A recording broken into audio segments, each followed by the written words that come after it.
Germany in the 1920s. A series of attacks begins to appear. The victims were different, the locations varied, and a culprit wasn't found easily. Fear spread everywhere. This is the story of Peter Kürten, the Vampire of Düsseldorf, one of the most notorious killers in crime history. Sit back, close your eyes, and follow me into another story about times long gone. Peter Kürten was born on May 26, 1883, in Mulheim on the Rhine, into a family defined by severe poverty and instability.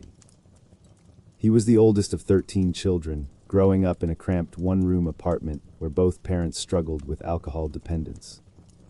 The household was crowded, tense, and often violent, and as the eldest surviving son, Kürten became one of the main targets of his father's aggression. In 1897, when Kürten was about 14 years old, his father was imprisoned, and the structure of the family began to break apart. Soon after, his mother separated, remarried, and moved the family to Düsseldorf. The setting changed, but the early years had already shaped the pattern of his life. As a child, Kürten showed both ability and instability. He did well in school at first, but as the situation at home worsened, his focus and performance began to decline. He started avoiding home, sometimes not returning after school, and over time these absences stretched into days or even weeks.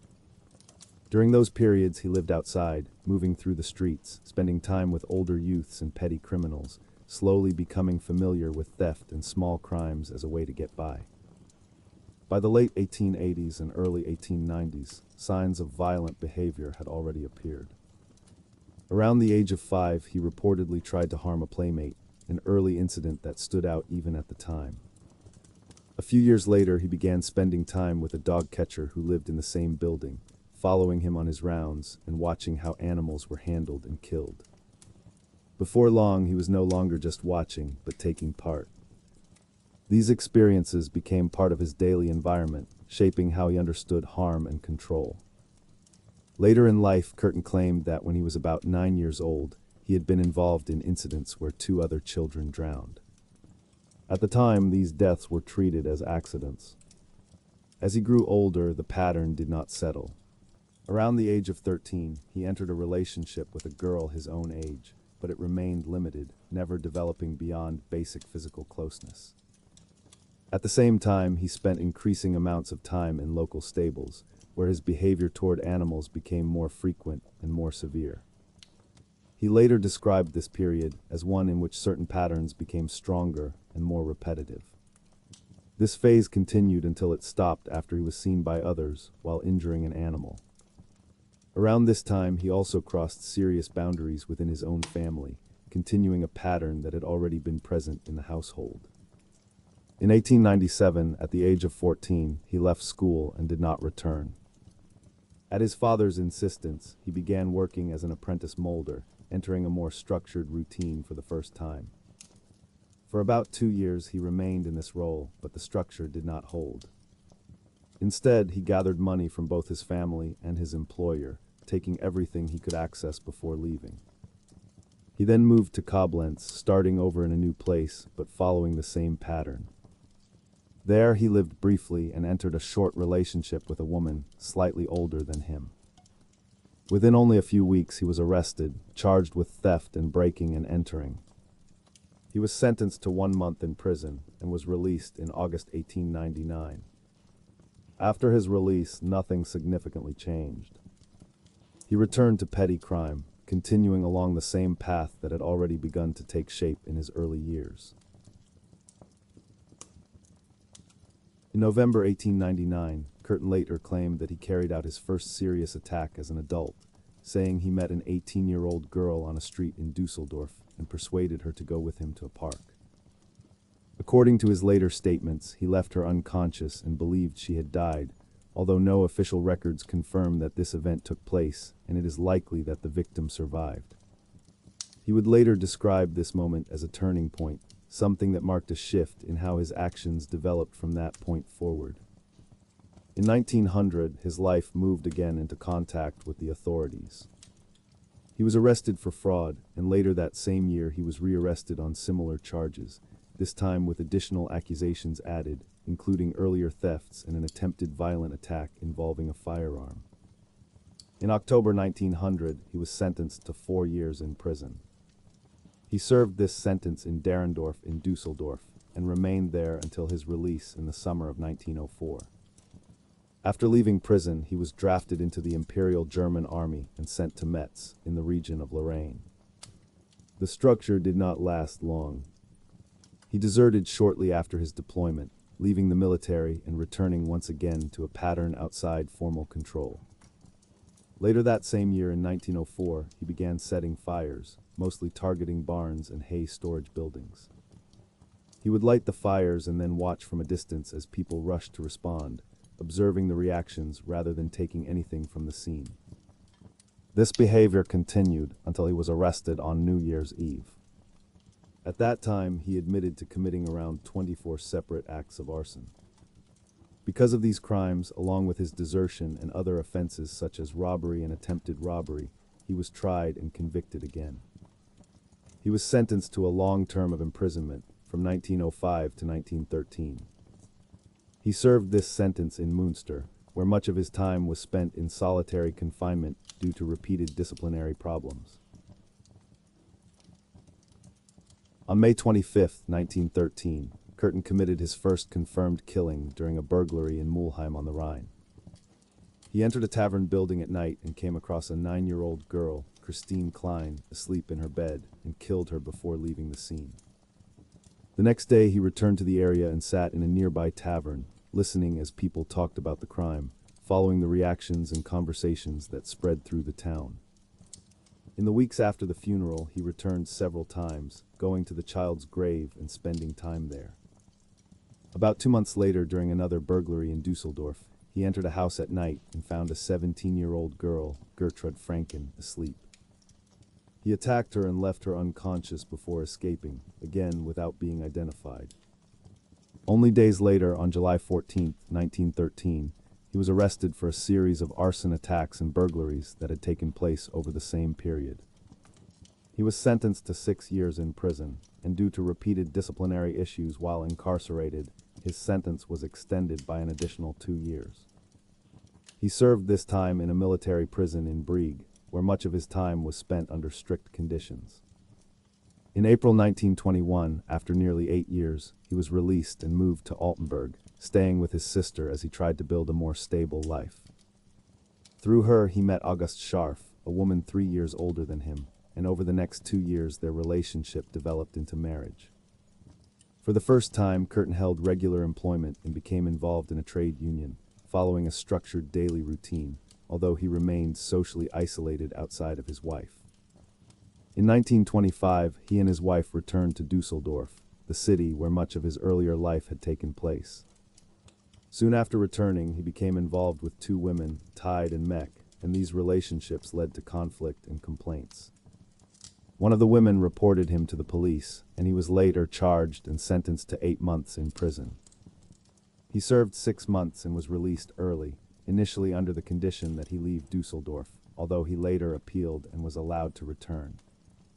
In early 1929, after several years of relative stability, he began a new series of attacks in Düsseldorf.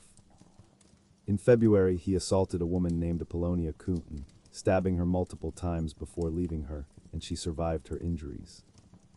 Just a few days later, he attacked a 9-year-old girl named Rosa Oliger and killed her, later attempting to conceal the body.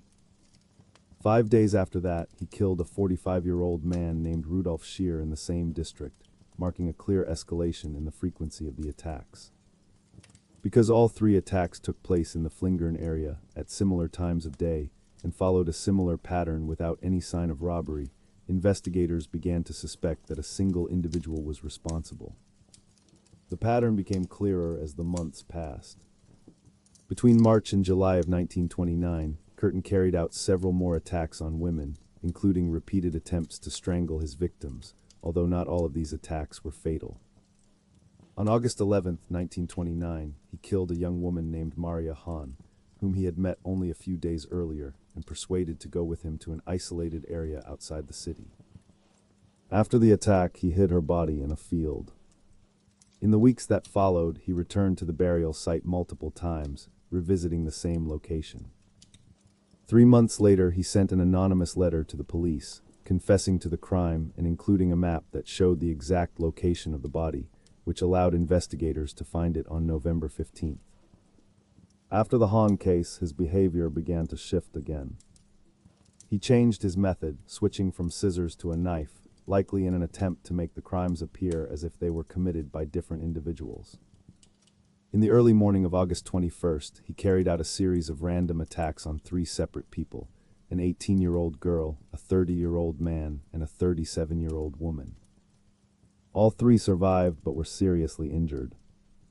A few days later, he attacked 2 sisters, aged 5 and 14, killing the younger child and seriously injuring the older girl, who survived.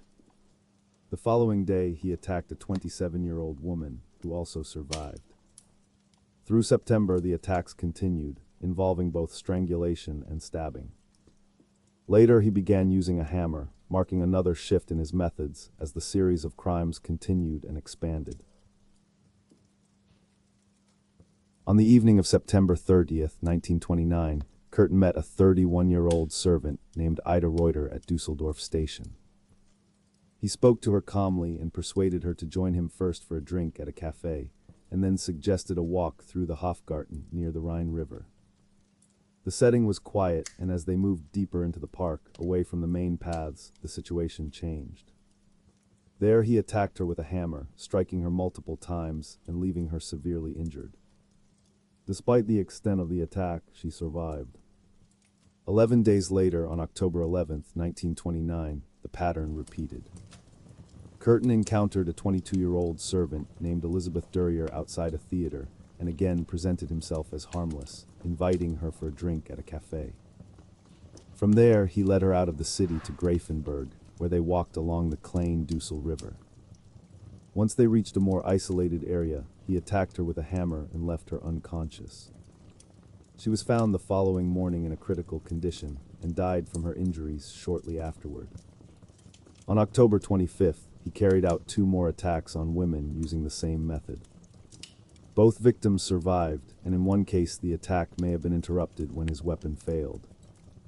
By this point, the pattern had become consistent. On November 7th, 1929, he approached a 5-year-old girl named Gertrude Albermann in the Flingern district of Düsseldorf. As in earlier cases, he gained her trust and led her away from public view into a more isolated area. There he killed her and left her body concealed nearby. Across these attacks, the sequence remained the same, approaching victims in ordinary public places, gaining their confidence, and then leading them step by step into isolation before carrying out the assault. By the late summer of 1929, the series of murders had begun to attract widespread attention across Germany and beyond. What had started as isolated incidents was now being followed daily in newspapers, and the unknown attacker was given a name by the press, the Vampire of Düsseldorf. The picture, however, was unclear. The victims were different in age, background, and situation, and the methods used in the attacks did not always match. Because of this, both the police and the media began to believe that more than one person might be responsible. As the story spread, the public became involved.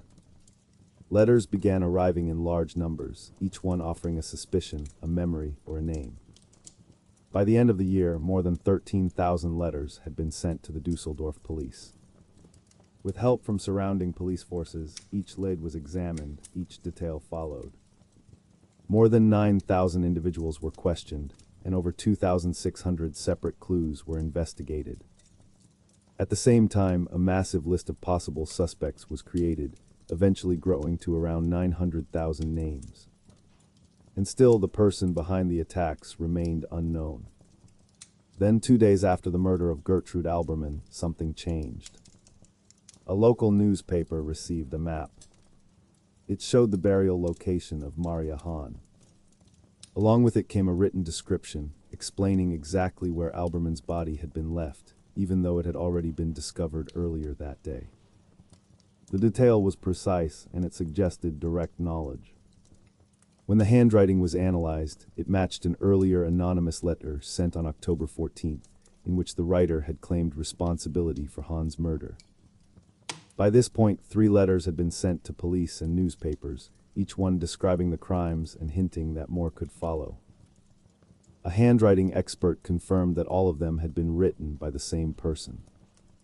For the first time, the investigation shifted. Ernst Jennat, chief inspector of the Berlin police, concluded that the attacks were not the work of multiple offenders, but of a single individual. Around this time, the pattern of fatal attacks stopped. The murder of Gertrude Albermann marked Kürten's final killing.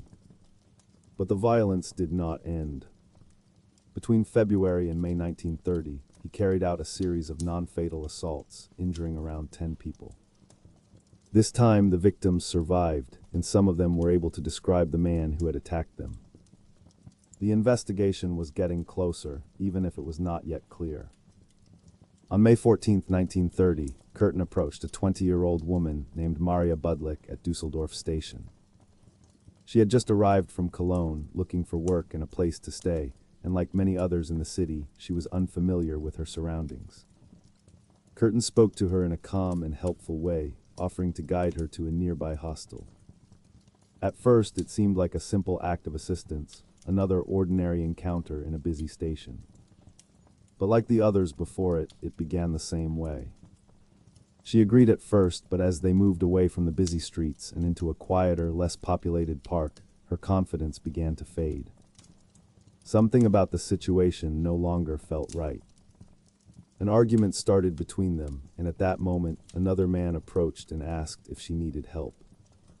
When she indicated that she did, Kürten immediately walked away, ending the encounter as quickly as it had begun. But the encounter did not end there. Later, Kürten approached her again, and this time invited her to his apartment on Mettmanner Strasse, offering her food and something to drink. She accepted the offer at first, but when she sensed what he expected in return, she refused any further involvement. Kürten did not argue. He remained calm and told her he would instead take her to a hotel. Once again, the situation appeared to settle. But as they walked, he led her away from the main streets and into a wooded area. There he attacked her, attempting to strangle her. Budlik resisted and began to scream, and in that moment he released his grip and allowed her to leave. She walked away from the scene, shaken but alive. At the time, she did not go to the police. Instead, she wrote about what had happened in a letter to a friend. The letter, however, was incorrectly addressed. It was opened at a post office, where a clerk read its contents and realized the importance of what it described. The clerk forwarded the letter to the police. Chief Inspector Ernst Jennat reviewed it carefully and saw a possible connection to the series of attacks that had remained unsolved. He arranged to meet Budlik, who described the encounter in detail and agreed to guide the police to the place she had been taken. She led them to a residence on Mettmanner Street. When they spoke with the landlady, she confirmed the name of the tenant living there, and that name was Peter Kürten. When Budlik and the police searched his residence, Kürten was not at home, but as he moved through the building, he saw them in the hallway and understood immediately what it meant. Without speaking to them, he turned and left, knowing that his identity had likely been uncovered. Soon after, he told his wife that he had assaulted Budlik and that, because of his past convictions, he expected a long prison sentence. With her agreement, he left his home and stayed in another part of Düsseldorf for several days, keeping his distance while the situation unfolded. But on May 23, 1930, he returned. This time, he did not hide anything. He told his wife that he was responsible for the series of crimes in Düsseldorf and urged her to contact the police and claim the reward that had been offered for his capture. The following day, she did exactly that. She went to the police and explained that although she had known about his previous time in prison, she had never known about his involvement in the murders. She told them that he had now confessed everything and was willing to do the same with the authorities. She also gave them information about where he would be later that day. That afternoon near St. Roch's Church, Kürten was arrested. After his arrest, he did not resist and did not deny the accusations. He openly admitted to the crimes that had been attributed to the Vampire of Düsseldorf, and also confessed to earlier cases from 1913 that had remained unsolved. In total, he admitted to 68 offenses, including 9 murders and 31 attempted murders. He did not attempt to deny his actions, instead explaining them in his own way, linking them to the hardships he believed he had experienced earlier in life. While awaiting trial and later while awaiting execution, Kürten was extensively interviewed by Carl Berg. In these interviews, he spoke in detail about his motives, stating that his crimes were primarily driven by sexual gratification, and that over time he had formed a strong connection between excitement and acts of violence. He described how this pattern developed gradually, especially during long periods of isolation, when he spent extended time alone and returned to the same recurring thoughts. Many of his attacks, he explained, took place in the evenings, when his wife was not at home. He also described a repeating cycle, where he would feel a growing internal tension before an attack, followed by a sense of release afterward. When asked about his methods, he stated that the specific weapon he used did not matter, and that he sometimes changed his approach simply to mislead investigators. At the same time, he offered another explanation, saying that he saw his actions as a form of response to what he believed were injustices in his life. He said that these ideas had taken shape during long periods of solitary confinement, where he had been separated from others for extended lengths of time. During the investigation and trial, Kürten was examined by psychologists and legal experts. They concluded that he was not insane, that he was able to control his actions, and that he fully understood the nature of his crimes. As a result, he was considered legally sane and fit to stand trial. On April 13, 1931, Kürten stood trial in Düsseldorf, facing 9 counts of murder and 7 counts of attempted murder. At the start of the proceedings, he pleaded not guilty by reason of insanity, placing the focus immediately on his mental state. Inside the courtroom, the atmosphere was tense, and for security reasons, he was held inside a heavily guarded iron cage, his movements restricted and his feet shackled while he sat through the trial. The prosecution began by laying out each charge in detail, followed by the full confession Kürten had given after his arrest, bringing the events of the past years directly into the courtroom. When questioned, Kürten did not avoid the discussion. He spoke openly about his actions and his motives, answering calmly as the court examined his statements. Several days into the trial, the direction of the case shifted. Kürten instructed his defense to change his plea to guilty, abandoning the insanity claim he had started with. From that point on, his position became clear. In court, he showed no visible remorse and stated that remembering his actions did not cause him shame. When asked whether he had a conscience, he answered that he did not. He explained that his crimes were primarily driven by sexual gratification, while also claiming that he saw them as a response to what he believed were injustices in his life. To address the question of insanity, the prosecution called multiple doctors and psychiatrists to testify. Each of them reached the same conclusion.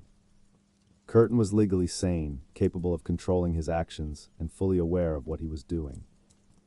They described his behavior as mainly driven by sadistic motives, with a smaller element tied to resentment toward society. The prosecution also pointed to clear signs of planning and awareness, including his ability to stop attacks when there was a risk of being discovered, and his detailed memory of each event.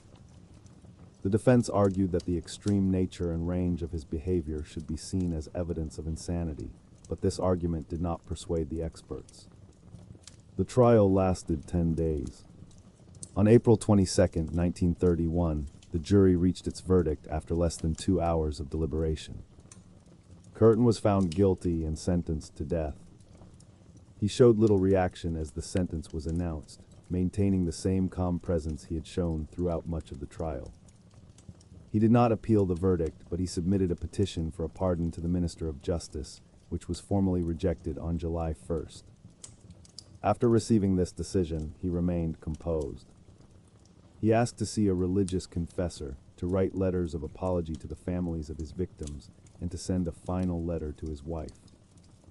All of these requests were granted in the time before his execution. On the evening of July 1st, 1931, Kürten was given his final meal. He ordered Wiener Schnitzel, fried potatoes, and a bottle of white wine, and he ate everything that was served to him. After finishing the meal, he asked for a second helping, and the prison staff granted his request. At 6 o'clock the following morning, on July 2nd, 1931, Kürten was taken to the grounds of Klingelputz prison in Cologne to be executed. The execution was carried out by guillotine, with Karl Gröppler serving as the executioner. Kürten walked to the execution site without assistance, accompanied by a prison psychiatrist and a priest. Shortly before the execution, as he stood at the guillotine, Kürten turned to the prison psychiatrist and asked a final question. He wanted to know whether, after his execution, he might still be able, even for a brief moment, to hear what was happening to his own body, and that this would be the greatest pleasure to top it all. When he was asked if he had any last words, Kürten simply smiled and replied that he did not. After his execution in 1931, Kürten's head was preserved and examined, and his brain was removed for forensic analysis in an attempt to understand his behavior. The examination of his brain did not reveal any abnormalities. An autopsy of his body also found no major physical issues, aside from an enlarged thymus gland. The interviews Kürten had given to Carl Berg in 1930 and 1931 became an important early psychological study of a serial offender whose crimes were driven by sexual motives. These interviews later formed the basis of Berg's book, The Sadist. After the Second World War, Kürten's head was taken to the United States. It is currently displayed at a Ripley's Believe It or Not museum in Wisconsin Dells, Wisconsin. In the end, the story of Peter Kürten is not only about what he did, but about how long he was able to move without being clearly recognized. He lived in the same streets as everyone else, spoke to people, worked, and followed routines that did not stand out, while something else was developing beneath the surface. There was no single moment where everything became obvious. Instead, the pattern formed gradually across separate events that only later began to connect. By the time the full picture became clear, it was already too late to change what had already happened. And that is what makes this case difficult to look at. Not only the violence itself, but the fact that it existed so close to ordinary life without being fully seen for what it was. Because in the end, the story is not only about one person, but about how something like this can remain part of the normal world for as long as it did.